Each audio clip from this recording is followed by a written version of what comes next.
Today's episode is brought to you by the Tax Defense Group. The team of professionals at the Tax Defense Group are passionate about helping taxpayers resolve their tax debt. Their services include basic tax preparation, tax audits, resolving large tax debt, and more. They actively represent taxpayers throughout the entire USA. If you need help resolving your tax issues, contact the Tax Defense Group. Call the Tax Defense Group today at 800-850-7973 to get started. That number again is 800-850-7973, and you can visit them online at thetaxdefensegroup.com. Are you thinking about starting a business or a side hustle? For all businesses to be successful, you need a website. Writer Junkie offers website development, content writing, and SEO services for business websites. Call Writer Junkie today at 805-587-7966. And you can visit them online at writerjunkie.com. We recently launched our website, ucaststudios.com. With articles about sports, special interest topics, and more, we have some cool stuff on our site. To read our content, please visit ucaststudios.com.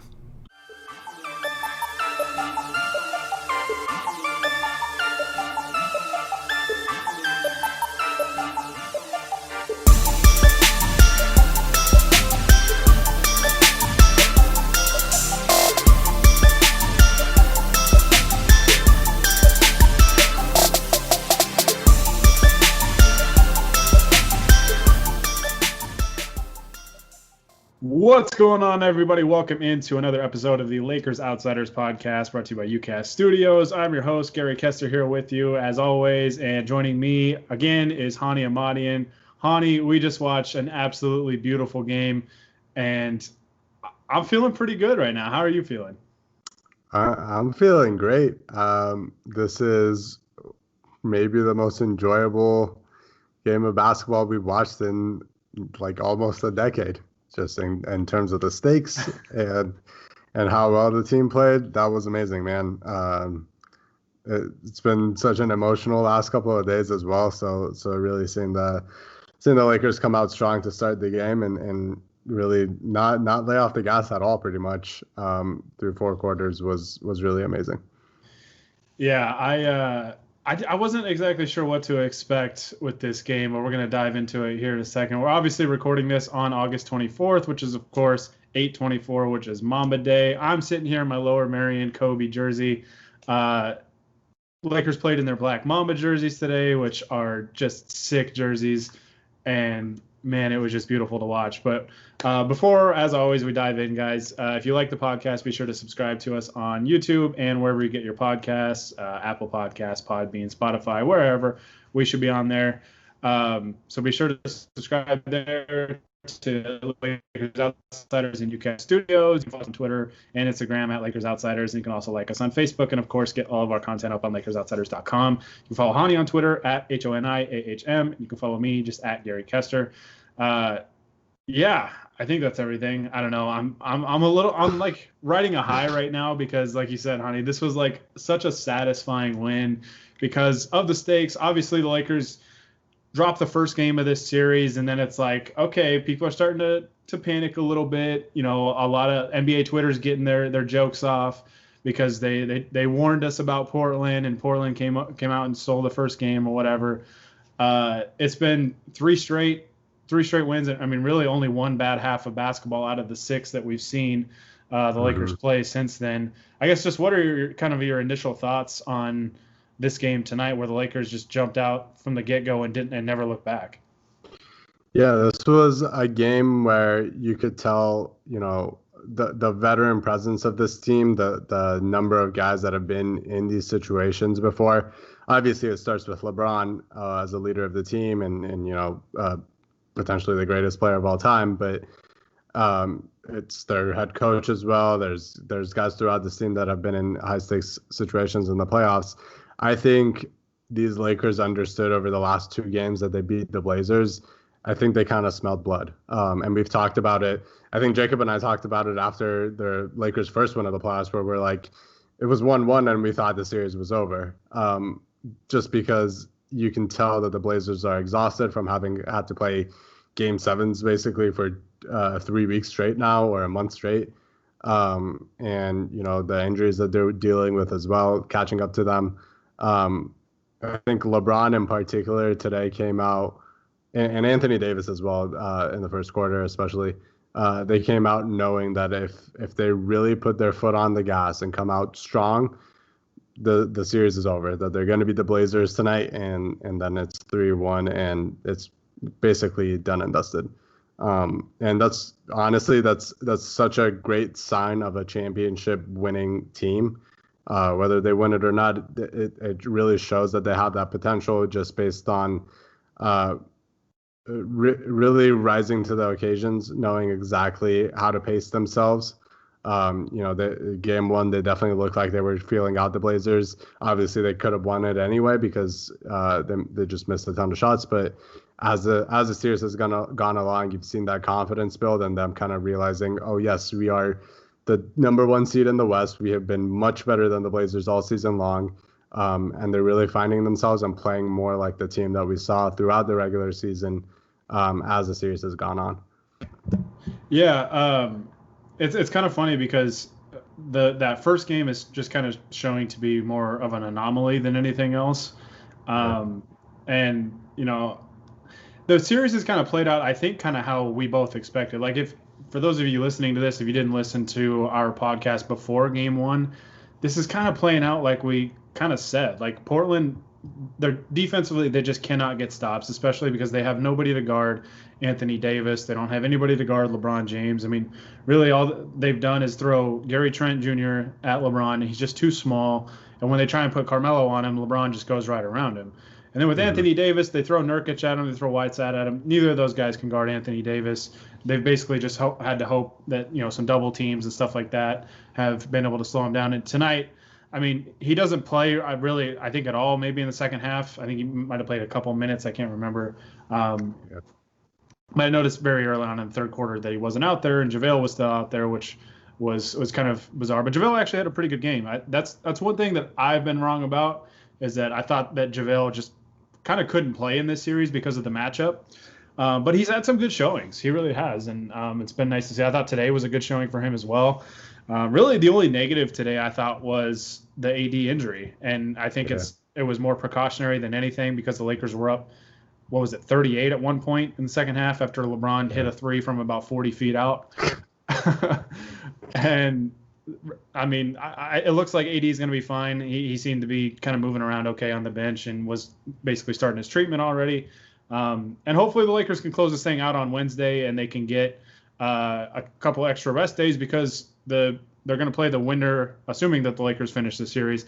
They're going to play the winner of OKC and Houston, who are at least going to go 6 games because the Thunder tied up that series today as well. So, but yeah, like I said, kind of when we previewed this series, just the fact that Portland, we talked about their defense and how they're just not going to be able to stop the Lakers. Basically, that's been true games 2 through 4. The only thing that stopped the Lakers was missing open shots in game 1.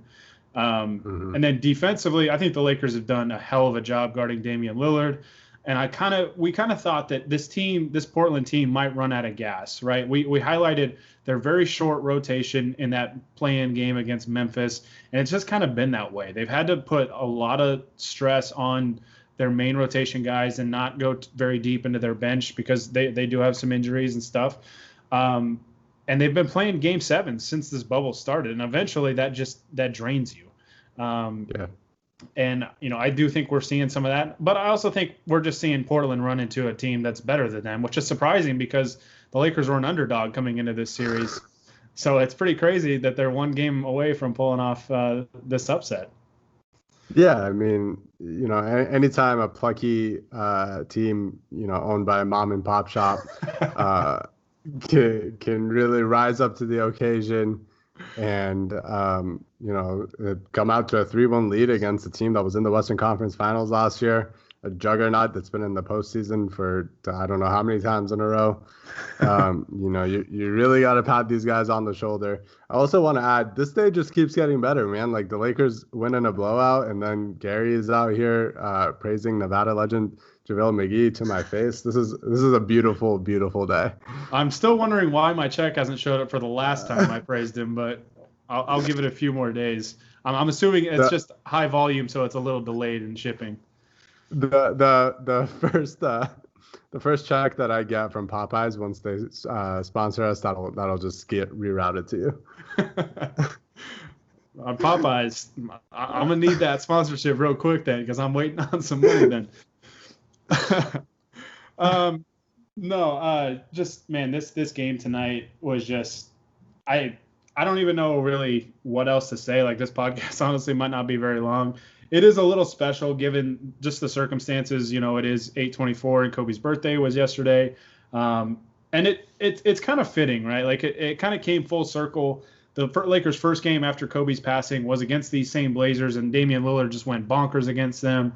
And the Blazers kind of, spoiled the Lakers' night to try and tribute and honor Kobe in that first game back. And, crazy events happened since then. And, sure enough, the Lakers get the Blazers again on a day that they're honoring Kobe.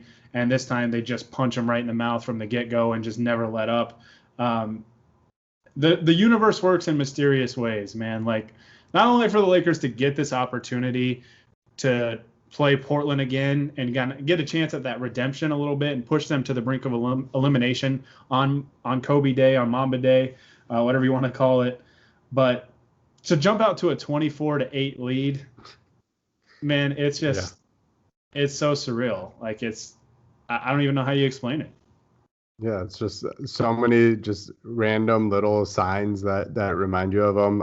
J.R. Smith also just tied Kobe in the all-time, I think, three-pointers made in the playoffs standings, or however you want to say that. But it's I don't really know what to say. Like, I genuinely don't really like the win this for Kobe thing that a lot of fans do. And honestly, the team's been doing it a lot as well. And it's not really my favorite just because I don't think we should be putting that burden on the players and the coaches. But it does feel nice when these things kind of just collide. And, a day after his birthday, on Kobe Day, with the news that they're going to name part of Figueroa Street, change it to Kobe Bryant Boulevard, and then come out and really play the way that Kobe would have in a series like this. The same thing that we just talked about, like smelling blood in the water.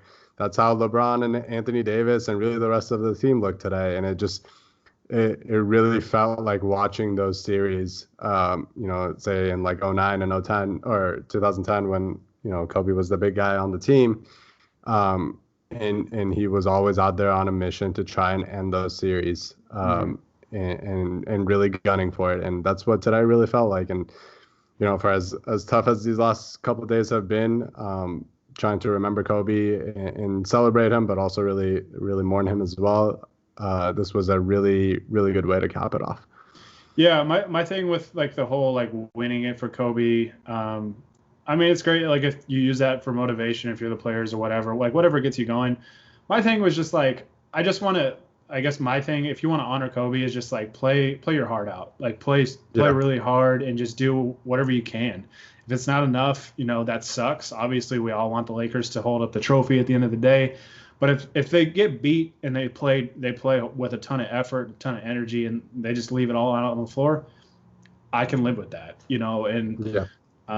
I think that's all really Kobe would have wanted. Obviously, Kobe was all about winning. He was obsessed with winning, hated losing.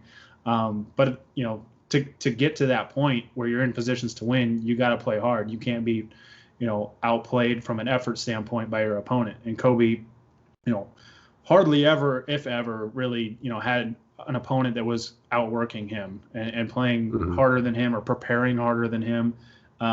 Sometimes you just get beat. It's pro sports. There's nobody's won every single year that they played. So. And it's crazy, like, how many, like, little things kind of made me think of him. As soon as KCP made that layup where he got fouled, that put him up 24-8, immediately thought about him. LeBron, it was 78-51 at the end of the half, and LeBron has the last shot, essentially. I thought he was going to pull a three to try and get to 81, which would have been perfect. But he goes and gets the layup instead. I thought it should have been an and one. The refs got to know the situation. Yeah. That was the only mistake made all night was LeBron gone to the rim instead of pulling up. But you're right, it should have been an and one. Yeah, come on, refs, get it together. Lakers are getting screwed here. Come on. No, but like that, and I was kind of looking at the final score, and I'm a little pissed that Jalen Horde got a tip layup at the end because the Lakers were up 135 to 113, which would have been 248 total points, which would have been just another crazy coincidence. But he gets that tip and layup and makes it 250. So it is what it is. But I mean, just a dominant performance, and I'm just proud of the team's effort. Like, I think, obviously, I honestly wasn't even upset. Like, obviously, I mean, I guess we were bummed that they lost that first game back from Kobe because we all wanted them to see them win and have like a positive moment after during such a hard time.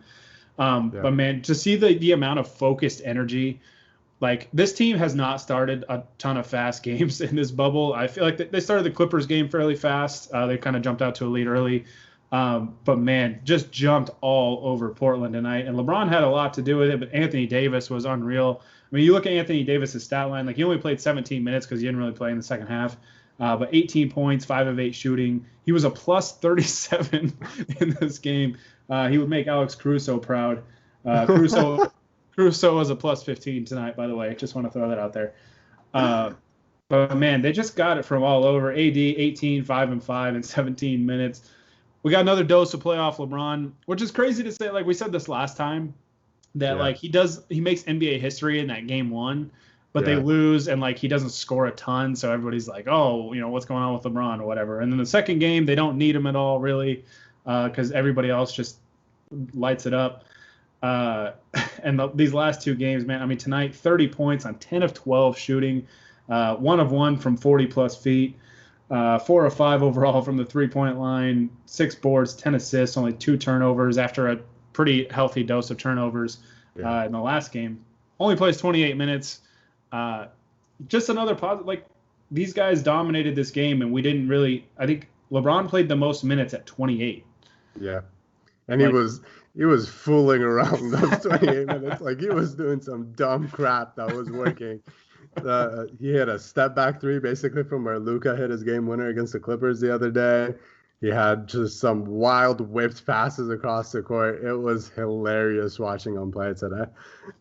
I know, like when he hit that 3 from like just inside midcourt, I was like, oh, they're just having fun now. Like they are just toying with Portland, and man, it was so much fun to watch. And just so many guys play. And I think we've been kind of saying like, the Lakers were due for a game like this where the shots started to drop. And we saw Danny Green even get it going finally.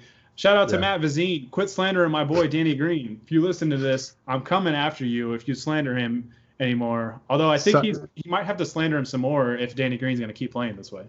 Sorry, if I recall correctly, Matt said we should have signed Carmelo, who shot 6 of 15 today, had 2 turnovers, 4 fouls in 29 minutes over Danny Green. Did I hear that right?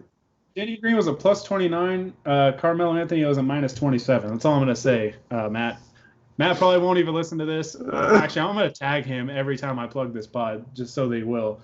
But it was just really refreshing to see a lot of these guys get the threes going. I mean, Kuzma, 5 of 9 from the 3-point line. He had 18 points. Danny Green, 14 points, hit 3 of his 4 threes, played good defense. I mean, JaVale played well. Caldwell-Pope played well. Dwight played well, even though the refs have something. Like, the refs are out to get Dwight Howard. I'm convinced at this point that they are just calling everything on him. And I'm just like, what does my guy got to do, man? It's annoying, but it's also kind of fun because it reminds you of, like, prime Dwight, where he would get in foul trouble because he would just be throwing those elbows everywhere and get frustrated. Doesn't matter as much because he's a backup now and like he's not playing a ton of minutes, so he can get 5 fouls and be fine. But it is fun to have a little bit of a throwback. Crazy thing tonight was the Lakers played 13 players, like in a playoff game. Like it's pretty crazy against a team that was favored against them coming into this year. So I'm never gonna let that go. We are 1 win away from just a total like retweet Armageddon on all these Blazer takes that we saw coming in, and I am so here for it. You have no idea. That's gonna be great. I also want to point out how smart we are. We talked in the series preview podcast we did. We talked about how there was a silver lining to playing the Blazers, despite them being the tough 8 seed, and that one, it's going to challenge them a little bit because they have to actually play defense, and two, their defense stinks, and the Lakers' offense had just been awful all bubble, and we were like, they're going to turn it around against this team. They scored, 80 points and a half tonight? Look, man, Frank Vogel, hit me up. Told you. We know exactly what we're talking about. Is like well, at least Frank hit up Popeyes to hit us up. So yeah, there we go. Yeah, third party use our connections. Yeah, I mean, honestly, we did talk about that though. Like the fact that Portland's defense has been so poor, not only just all year, but especially in these bubble games. It was a great opportunity for the Lakers offense to get going, which I think has kind of coincided a little bit with just LeBron ramping it up. He's as much as I love Anthony Davis and how dominant he can be, LeBron is still the motor that gets it going because he makes everybody around him better. And once he ramps it up, man, the team ramps it up. And then defensively, besides basically the first quarter in that first game, I thought they were really good in that first game still. And I don't know. Was that first game, do you think, was kind of like a needed wake-up call? Because I saw a lot of people on Lakers Twitter tonight kind of saying, they were almost annoyed, seeing 2 blowout wins now that, oh, this should be for the sweep. What happened? How do we lose game 1? I'm almost kind of grateful for that game 1 loss. Now, if the Lakers somehow blow this 3-1 lead and lose in 7 games, I will rescind that statement. But looking back on it now, it's almost like that was the kind of the game that woke up the sleeping giant in a way. Yeah. And I think obviously it would be great if they swept the game and now they have more rest than their second round opponent, and all of that would be great. But I do think there is something to being challenged early on, and really overcoming that and kind of waking up and saying, all right, we have been great, but we're not such hot blank that we're gonna just mess around and win games. And it kind of reminds me of actually the 2010 Lakers. I believe they got taken to 6 in the first round by the Thunder. Mm-hmm. And I think that took a game winner in one of those games too. Yep. And that Thunder team was, and that Thunder team was young. They hadn't really done anything in the league yet. They were just scratching the surface back then. I think that was their first playoff series, if I remember right, with KD, Russ, and Harden. Yep. So, it kind of reminds me of that. This is a veteran team that, they can get complacent. Obviously, that team had already won a title, so it's a little bit different. But they can get complacent, but getting punched in the mouth and then recovering from that, I think, is a really great sign. Because it's going to happen again the rest of the way. No matter who they play in the second round and the conference finals and the finals, they're not going to be pushovers. You're not going to sweep those series either. Might as well kind of learn how to overcome and make adjustments. We're talking a lot about the intangibles, but Frank Vogel's adjustments from game 1 to game 2 and later on in the series have been amazing. And it's obviously great for the team, the players, to get into a rhythm, but it's great for the coaches to kind of get that experience as well. This is their first time coaching these guys in the playoffs. So I think overall, not that I'm ever happy with a loss, but I think there is that silver lining that is fairly significant in my opinion. Yeah, you bring up the 2010 Lakers. Obviously, they had some battles to go through, and obviously, you look at a lot of, basically since 2000, kind of our generation, right, our lifetime. 2000, the Lakers, the big challenge was they almost blew a 3-1 lead to Portland. So let's hope we don't repeat history here. We're up 3-1 in that series, and then they were down, I think, 17 at one point in the fourth quarter of that game 7 at home, and took a furious rally to come back and win that game 7 and that series, which is, of course, a great moment in Lakers history. But they got over that hump, got to the finals, took care of business. So that 2000 team went through adversity. The 2001 team was the one team that really just was not challenged. They had the wake-up call in game 1 of the finals, but I think that was more so due to the week and a half off that they had. And Philly was still kind of in the groove of playing games and stuff. And that Lakers team was 15-1, just absolutely nuts. So, but then, you look at 2002, obviously there's that Kings Western Conference Finals, even 2009. Like 2009, the Lakers make easy work of the Jazz in the first round, and then they go 7 games against an undermanned Rockets team. Probably a team they had no business going 7 games with, but they were challenged in that series. And then they were challenged in the Nuggets series right after that. Like they had problems with the Nuggets too until they kind of figured some things out and then took over after that. But yeah, those losses I think, really do help a team. And obviously the Lakers are going to be challenged more as these playoffs go on because the teams are going to get tougher. The challenges are going to get tougher. The matchups, you might get James Harden in the next round or a Chris Paul. Plus, really good teams. You're probably going to have the Clippers waiting in the Western Conference Finals. Although you never know. The Mavs are giving them a hell of a fight right now. Might get our choice of the Mavs or the Jazz in the conference finals. How amazing would that be? Well, careful what you wish for, though, right? So, but no. I do not want to lose to Jordan Clarkson. But yeah, no, I mean, like you said, like obviously you want to go 16-0 in the playoffs. Like you just don't want to be challenged at all. Like you want the lowest stress levels you can in the playoffs. But ultimately, I think you learn a lot about a team in their playoff losses. And this team has prided themselves on not losing 2 games in a row.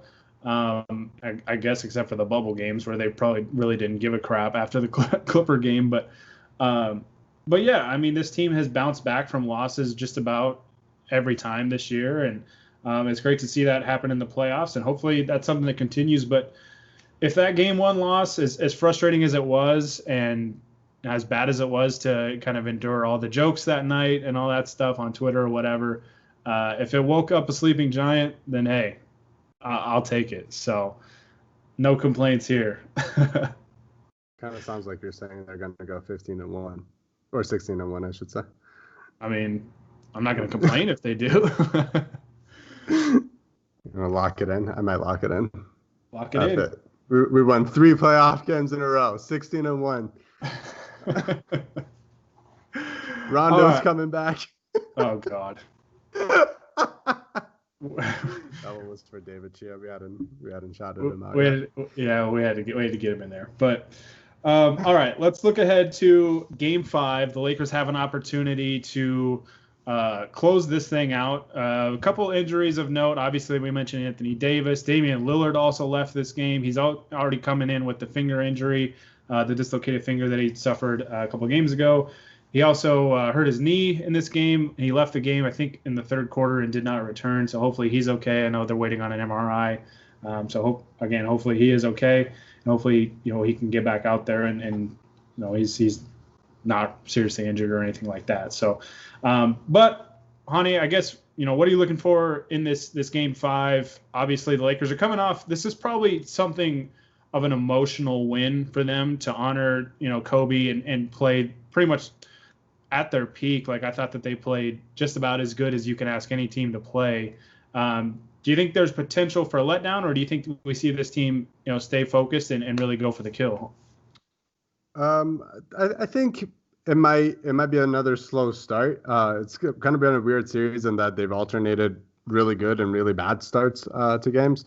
So I could see them coming out a little bit lethargic after such a massive win and kind of feeling like the Blazers might just sit down and take it and take their losses. But overall, I would expect that, their veteran experience to kind of shine through and LeBron and AD just saying, all right, we're going to get our crop together and finish the series out.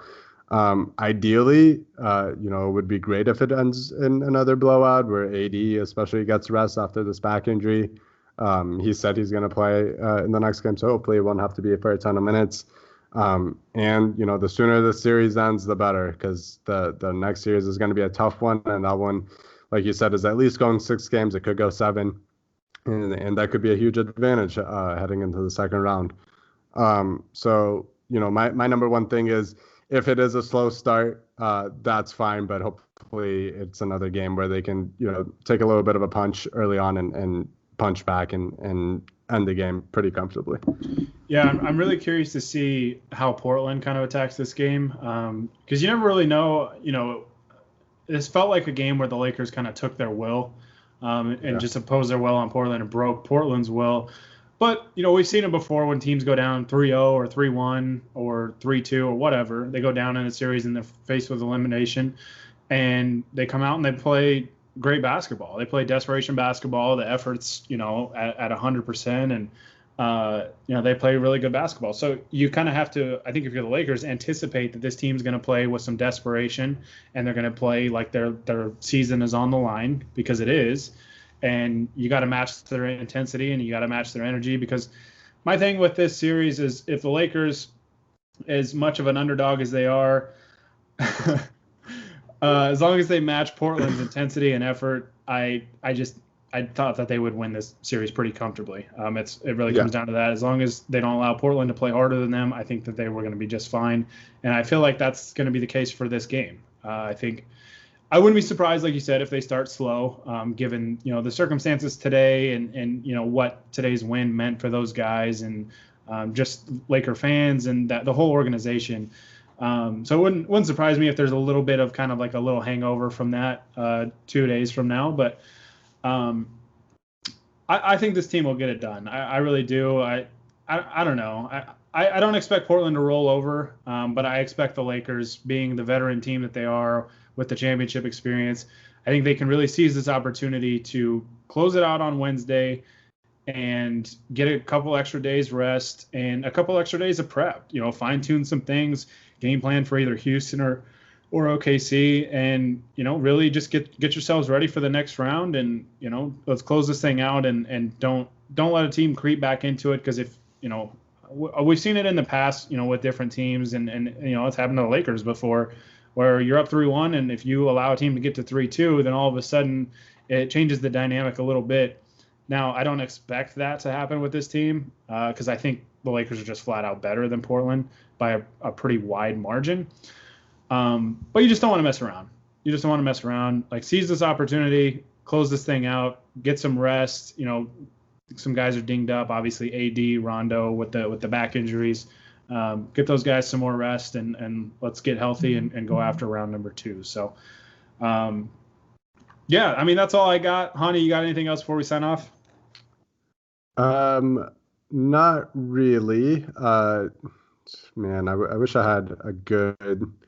Well, I saw Grant Goldberg calling Damian Lillard Timex Tony Douglas. So I guess I'll just steal that for right now. With the Jazz up 3-1 and potentially advancing, we can keep slandering Gobert, especially if it becomes an actual possibility of meeting them in the Western Conference Finals. Nothing would make me happier than a full series worth of Rudy Gobert slander. It would be a gift from God. Oh, one step at a time. I mean, we can always just slander them if the Jazz are eliminated and out of the playoffs too. So there's plenty of slander to go around. All right, we're gonna get out of here until Wednesday night. We'll most likely pod that night. If not, we'll do Thursday evening sometime at the very latest. But hopefully Wednesday night we're podding about how the Lakers wrapped up this series and got their first series win in 8 years? 7, 8 years? 2012, right? Yeah, 8 years. 2012, they beat the Nuggets, I think, that first round in 7 games. So, it's crazy. Shout out to Mike Brown. It's crazy to think, man. Crazy to think. So, hopefully we're potting another win. That's 3 straight. Let's close this thing out and let's move on to the next one. So, all right. Thanks so much, guys, for listening. As always, like I mentioned at the start, if you like the pod, be sure to like this video on YouTube and subscribe to Lakers Outsiders and UCast Studios on YouTube and wherever you get your podcasts. And you can hit up our socials at Lakers Outsiders on Twitter and Instagram, and like us on Facebook, and get all of our content on LakersOutsiders.com. Follow Honi on Twitter at HONIAHM and at Raptors Outsiders. Forgot to mention that at the start. Me at Gary Kester. And we're getting out of here. We're ending on a high note tonight. And until next time, this is Gary Kester with Honi Ahmadian and the Lakers Outsiders signing off. Shout out to Kobe. Rest in peace.